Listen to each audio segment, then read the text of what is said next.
ያንተ መምጫውስ የሚመጣበት ጊዜ የዓለም ፍጻሜዎች ምልክቱ ምንድን ነው አሉት።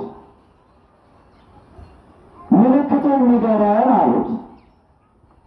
ልብ በሉ የእግዚአብሔር ሰዎች፣ እግዚአብሔር ሲመጣ የተጨነቀው የተቸገረው ከችግሩ ይወጣል። እግዚአብሔር ሲመጣ ያዘነው ይደሰታል። እግዚአብሔር ሲመጣ የባዘነው የሞተው ከሙታን ተለይቶ ወይም ደግሞ እንደ አዲስ ሆኖ ይነሳል። እግዚአብሔር ሲመጣ ያለቀሰው ይስቃል። እግዚአብሔር ሲመጣ ዝም አይልም። የእግዚአብሔር መምጣት ምልክቱ ምንድን ነው? ንገረን አሉት።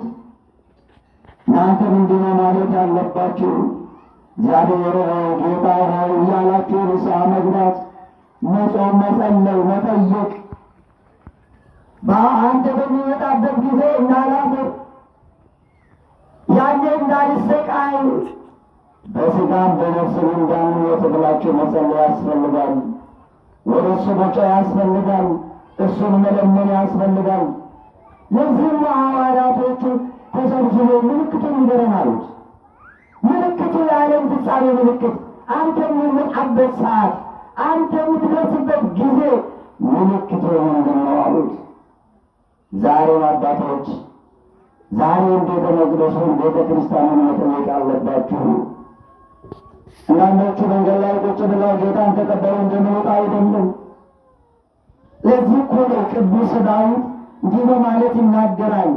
እግዚአብሔርሳ ገሃደ ይመስል ወአምላክነሁ ኢያረምም እሳት ይነድድ ቅድመ ብሎ ይናገራል። በዚህ በመዝሙረ ዳዊት መዝሙር 49 ቁጥር 2 ላይ በቀኝ ውስጥ ደግሞ ቁጥር 50 ላይ ማለት ነው። እግዚአብሔር ይመጣል